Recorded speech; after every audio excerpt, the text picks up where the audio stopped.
Jaksa penuntut umum mengajukan banding atas putusan Pengadilan Negeri Jakarta Pusat yang mengabulkan gugatan Partai Prima dengan memerintahkan KPU agar menunda pelaksanaan tahapan pemilu hingga 2025.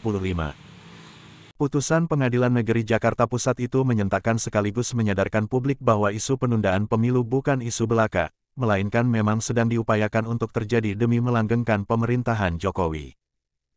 Jika pemilu benar-benar ditunda, kira-kira apa yang akan terjadi dengan Indonesia? Berikut analisa pengamat politik Amir Hamzah.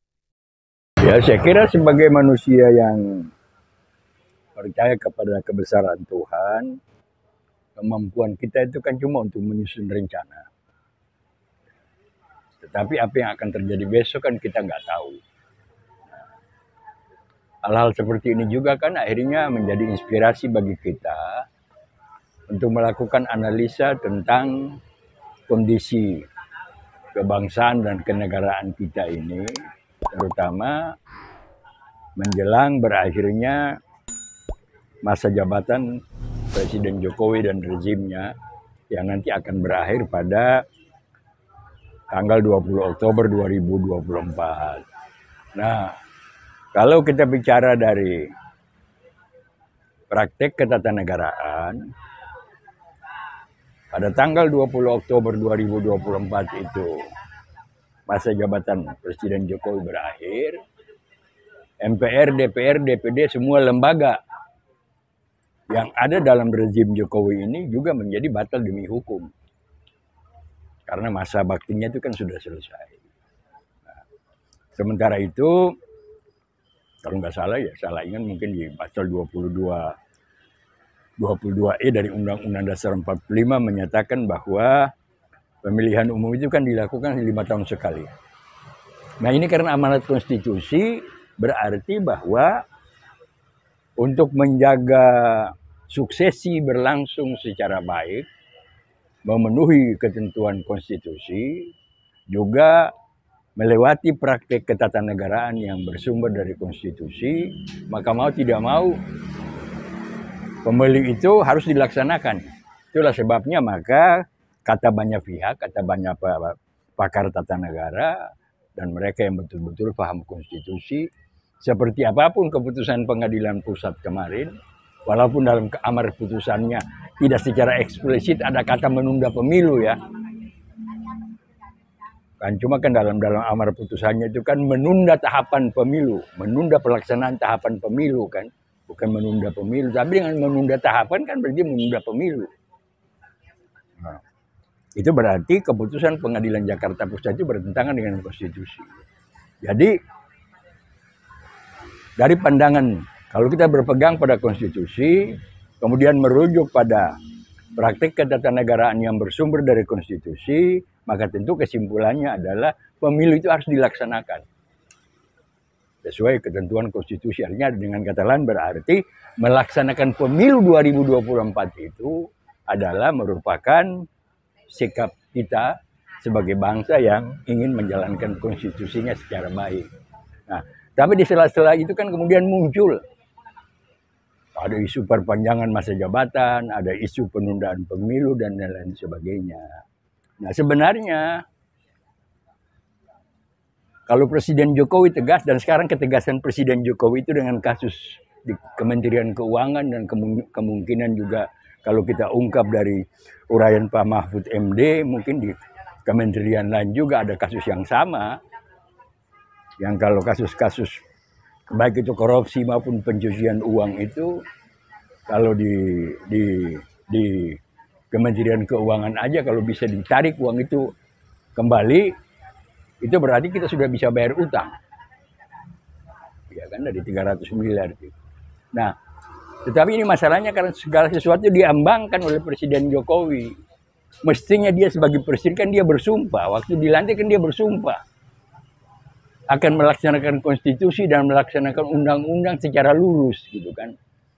Nah, kalau konstitusi sudah menyatakan bahwa tidak ada penundaan pemilu, tidak ada perpanjangan masa jabatan presiden, maka sebenarnya ketika wacana itu muncul, itu harus dianggap sebagai sesuatu yang bersifat makar, yang melawan konstitusi, maka presiden harus mengumumkan itu tidak benar. Tapi justru kan Presiden Jokowi sendiri membuka peluang untuk itu. Maka timbul tanya-tanya dari banyak masyarakat. Kepingin perpanjangan masa jabatan, kepingin menunda pemilu ini, kepinginnya Presiden Jokowi ansih yang minta didukung oleh berbagai pihak, atau kepentingan berbagai pihak di mana Presiden Jokowi diposisikan sebagai boneka untuk melaksanakan itu. Nah, kalau kepentingan orang lain yang harus dilaksanakan oleh Presiden Jokowi, kan berarti Presiden terjebak dalam pelanggaran konstitusi yang sangat serius. Nah, oleh karena itulah, maka seperti apa yang dikatakan oleh para Edi Suasono, bahwa memang sudah tiba saatnya lembaga-lembaga yang berwenang memakzulkan presiden, gitu kan.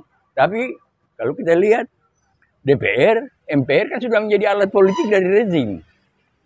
Mereka hanya udah dengar, amankan aja, asal dia aman udah apa saja.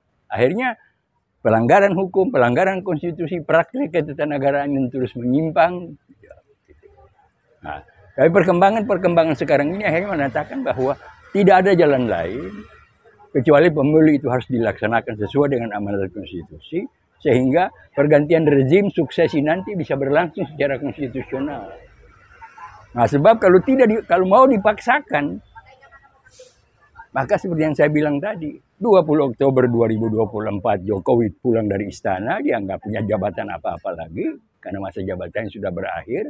Lembaga-lembaga negara pun bubar karena mereka dibentuk hanya untuk tugas 5 tahun. Nah, akhirnya kita harus membentuk pemerintahan darurat. Kalau kita tidak berhasil membangun konsensus nasional sebagaimana yang dilakukan oleh Pak Harto, maaf, terlepas dari beliau punya kekurangan sebagai manusia, tapi dengan cara konsensus nasional yang dibangun oleh Pak Harto yang akhirnya menghasilkan SP 11 Maret, kan masa transisi itu kan tidak menimbulkan korban yang berkepanjangan. Jadi dia tidak melebar itu kan, tidak lama gitu kan. Nah, yang lama itu adalah proses konsolidasi sebagai ujung dari rekonsiliasi nasional, konsensus nasional yang digas dan ditawarkan oleh Presiden Soeharto. Partai politik yang banyak menjadi cuma 10, kemudian lama-lama berubah menjadi 5, kemudian berubah menjadi 3 sampai runtuhnya Orde Baru kan. Nah, menjadi persoalan adalah ada nggak pemimpin kita yang bisa memimpin sebuah konsensus nasional? Apabila terjadi misalnya pemilu tidak dilaksanakan, sementara 20 Oktober 2024 rezim ini selesai. Dia nggak bisa bertahan lagi. Nah, kalau itu tidak bisa, maka kemungkinan kita saling bunuh, kemungkinan disintegrasi bangsa itu akan terjadi. Dan saya kira untuk itu Aceh, Maluku, Papua, mungkin juga Sumatera Barat, mungkin juga Riau, itu bisa siap untuk menyatakan diri keluar dari Republik Indonesia. Apakah itu kita mau jadi? Nah, ini karena apa? Sekali lagi, karena banyak masalah kita terjebak oleh kendali pihak lain. Contoh misalnya, apa sih sudah kurang alasan? Dari anak buahnya yang korupsi, anak buahnya yang cuci uang, kemudian terjadi yang sekarang sudah dibuka secara resmi oleh Pak Mahfud. Sebenarnya Pak Mahfud sudah menelanjangi segala kesalahan yang dilakukan oleh Menteri Keuangan Sri Mulyani sebagai Menteri Keuangan. Sudah ditelanjangi itu kan. Tapi apa sebab Presiden Soeharto belum bisa mencopot dia, tidak berani mencopot dia? Karena Presiden Soeharto lagi. Apa sebab Presiden Jokowi tidak berani mencopot dia? Karena ketakutan kepada IMF, ketakutan kepada Bank Dunia dan lain-lain sebagainya.